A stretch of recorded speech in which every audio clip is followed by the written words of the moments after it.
Bienvenue sur Africa 24 dans cette nouvelle édition du Non-Stop Info. Voici les titres de l'actualité. Au Cameroun, les élections législatives pourraient être reportées et ce pour une période d'1 an à compter du 29 octobre 2018. Raison invoquée, le chevauchement des scrutins qui compliquerait leur organisation matérielle. Au Togo, la crise sociopolitique ne cesse de s'intensifier. Le peuple n'a désormais qu'un seul et unique souhait, l'alternance au sein de l'État. Ainsi, les discussions politiques censées résoudre cette crise reprendront ce mois de juillet 2018 sous l'égide de la CEDEAO. Et puis, au Rwanda, une enquête sur la perception du climat des affaires par les investisseurs a été menée par la Banque mondiale. Même si 81% d'entre eux ont choisi ce pays en raison de sa stabilité politique, 79% des investisseurs dénoncent les défis liés à la taille du marché rwandais. Au Cameroun, tandis que les électeurs attendent l'annonce de la date de l'élection présidentielle prévue en fin de cette année 2018, la question du mandat des députés est au cœur du débat public. Sont également concernés les conseillers municipaux dont les mandats pourraient bien être prolongés. Explication Viviane Baoken. Le mandat des députés camerounais qui arrive à expiration en octobre 2018 pourrait être prorogé jusqu'en 2019. Selon certains observateurs, le chef de l'État, Paul Biya, aurait saisi le président du Sénat en vue d'examiner cette question. La principale raison évoquée ici est le chevauchement des opérations électorales qui rendrait difficile leur organisation. Il se sursurait depuis sous les chaumières, assez avisé. Qu'il fallait s'attendre à une telle éventualité. Mais simplement, c'est extrêmement dommage parce que, une fois de plus, ça renvoie une image extrêmement négative du pays. Ça renvoie à l'image d'une vie politique agrémentée par le soupçon, par des agendas cachés, par l'absence d'une réelle liberté d'expression ou, à tout le moins, d'une consécration effective du suffrage libre des citoyens dans l'évolution et l'organisation de la vie politique. Pour l'opposition, cette idée de report laisse entrevoir un agenda caché de la part du pouvoir en place. Elle entend donc agir en temps opportun si cette mesure venait à être appliquée. Nous restons absolument dans cette position de fermeté contre cette manœuvre qui pourrait mettre en péril la paix sociale au Cameroun et même remettre en cause de manière durable le fonctionnement normal des institutions camerounaises. Le président de la République savait très bien qu'il y aurait ces élections et nous pensons qu'il est bien qu'elles puissent être tenues de manière effective. Rappelons que ce n'est pas la première fois que l'exécutif sollicite le report des élections législatives, généralement couplées aux municipales. En 2012, par exemple, les députés et les conseillers municipaux ont vu leur mandat prorogé jusqu'en 2013. Si les municipales et les législatives sont reportées, il reste l'organisation de la présidentielle prévue en octobre 2018. Au Togo, se dirige-t-on vers une sortie de crise, tandis que pouvoir et opposition ne trouvent pas d'entente? La société civile prend les devants et fait des propositions, des pistes qui seront soumises notamment à la CEDEAO, dont le prochain sommet est prévu en juillet 2018. Le point avec Corinne Kandem. Depuis le 19 août 2017, le Togo est agité par une crise sociopolitique qui ne cesse de s'intensifier. À l'origine, l'opposition togolaise qui revendique un retour à la constitution de 1992, modifiée en 2002 par le président Faure Gnassingbé, et qui prévoit la limitation des mandats présidentiels à 2 et le rétablissement d'un mode de scrutin à 2 tours. Depuis lors, le bras de fer musclé entre le pouvoir en place et l'opposition affecte le pays à tous les niveaux, notamment économiques. La CEDEAO, qui gère la médiation de ce conflit via ses facilitateurs, le président ghanéen Nana Akufo-Addo et le président guinéen Alpha Condé, tente de trouver un consensus. L'institution doit d'ailleurs se réunir à Lomé pour un sommet au mois de juillet 2018. C'est un peu déplorable que les Togolais n'arrivent pas à régler leurs problèmes et soient obligés de se soumettre à des décisions qui vont être sans doute contraignantes de la part de la CEDEAO. Mais dans une situation pareille, je pense que ce qu'on peut attendre de la CEDEAO, c'est justement des solutions concrètes, des propositions concrètes qui amènent l'ensemble des protagonistes à trouver l'issue, une issue heureuse pour l'ensemble des Togolais. C'est les petits ménages, c'est les Togolais, c'est les Togolais avec des faibles revenus qui souffrent sérieusement de cette crise et il faut qu'on trouve un terme à cela. Face à l'ampleur de la contestation, en septembre 2017, le président togolais a présenté un projet de loi à l'Assemblée pour mettre en place des réformes constitutionnelles. Le président Faure Gnassingbé y intégrait le retour à la Constitution de 1992, mais seulement à partir du prochain président. Il pourrait donc briguer un nouveau mandat aux élections de 2020.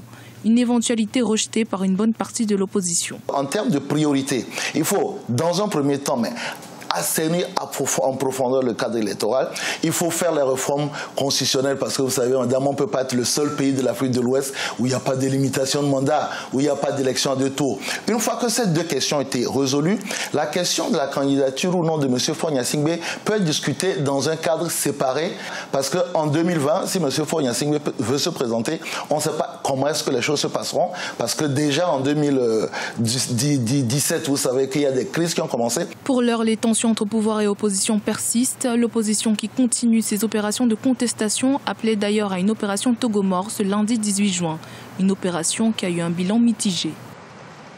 Comment les investisseurs perçoivent-ils le climat des affaires au Rwanda? La question a fait l'objet d'une enquête menée auprès de 800 investisseurs locaux et internationaux. Même si le pays reste stable au niveau économique et politique, la taille du marché pose un réel problème. Reportage Fratin Dakaïsaga, notre correspondant à Kigali. La Banque mondiale et l'Office rwandais de développement ont publié ce 18 juin 2018 un rapport sur la perception des investisseurs sur le climat et les opportunités d'affaires au Rwanda. Selon les deux institutions, le rapport est le résultat d'une étude approfondie des perceptions et des contraintes spécifiques auxquelles font face des investisseurs locaux, internationaux et des potentiels investisseurs dans les secteurs prioritaires comme le thé, l'horticulture, l'agroalimentaire et le tourisme. En tant que pays qui aspire à attirer des investisseurs, il est important que de façon périodique, ce pays essaie de mener des enquêtes pour savoir quel est le niveau de satisfaction des investisseurs ou le niveau d'attraction que le pays a pour les investisseurs. Et de ce point de vue, ce rapport apporte beaucoup d'éléments importants, d'autant plus que c'est un rapport qui, d'une part, mène l'enquête auprès d'investisseurs qui sont au Rwanda, déjà installés au Rwanda, mais également c'est un rapport qui mène l'enquête auprès d'investisseurs potentiels qui considèrent l'Afrique comme une destination pour les investissements. Plus de 100 investisseurs locaux et 700 investisseurs internationaux ont fait l'objet de l'enquête menée par la Banque mondiale. Même si 81% de ces investisseurs disent avoir choisi le Rwanda en raison de sa stabilité politique et économique, 79% dénoncent les défis liés à la taille du marché rwandais et les difficultés de trouver du personnel qualifié. 52% d'entre eux trouvent que le prix de production est très élevé. There are a number of measures that have been taken. Again, if you look at logistics, 3 years ago, nous avons essayé de mettre en place des réformes pour faciliter le climat des affaires au Rwanda. Dans le secteur de la logistique, par exemple, il y a 3 ans, il fallait payer $7,000 pour déplacer un conteneur de la Tanzanie à Kigali ou de Mombasa à Kigali. Mais actuellement, grâce à des réformes que nous avons apportées dans le cadre des pays du corridor nord, cela ne prend que $4,000. Bien sûr, c'est toujours cher, mais c'est pour cette raison que nous travaillons sans cesse. Nous sommes sur un projet de chemin de fer qui nous connectera au port de Dar es Salaam, un projet qui pourra réduire de 50% le coût de transport.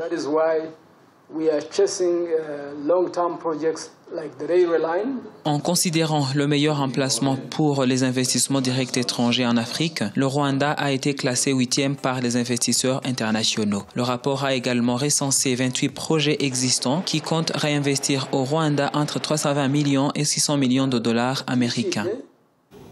En République centrafricaine, la situation humanitaire continue de se détériorer. Selon les Nations Unies, le nombre de déplacés a augmenté de plus de 70% en un an, c'est sans compter les réfugiés de la sous-région, une situation attribuée au conflit qui persiste dans le pays. Reportage de Nelly Claude Ebessa. Plus de 70%, c'est le pourcentage croissant du nombre de déplacés en un an en République centrafricaine. Cette situation est rendue difficile par la présence des groupes armés qui contrôlent une partie du pays. En mai dernier, 9 organisations humanitaires ont été pillées à Bambari, dans le centre de la Centrafrique, ainsi que la Commission nationale pour les réfugiés. En Centrafrique, le nombre de personnes déplacées internes a augmenté de plus de 70% en un an. En avril 2018, il était de 669 997. Les déplacés sont des personnes ayant dû fuir leur domicile sans pour autant chercher refuge dans un pays voisin. En plus de ces déplacés, 570 000 autres personnes se sont réfugiées dans les pays alentours. Le regain de violence qui s'étend sur presque toute l'étendue du territoire a obligé les organisations non gouvernementales humanitaires à suspendre temporairement ou limiter leurs activités. Une décision qui aura des répercussions tant sur le plan alimentaire que financier. Le regain de violence en République centrafricaine a considérablement impacté sur l'aide humanitaire qu'apporte un ensemble d'organisations non gouvernementales. La République centrafricaine devrait davantage, avec l'aide de l'Organisation humanitaire pour les réfugiés de l'ONU, mobiliser l'aide internationale des bailleurs de fonds pour renforcer la sécurité autour de ces organisations non gouvernementales. Les forces de la MINUSCA devraient davantage aider au déploiement de ces organisations non gouvernementales.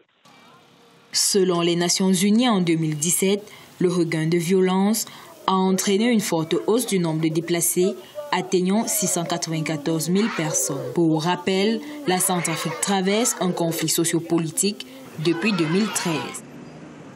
Ce journal a été préparé par l'ensemble de la rédaction. Merci de nous avoir suivis. Dans quelques instants, une nouvelle édition de l'actualité sur Africa 24.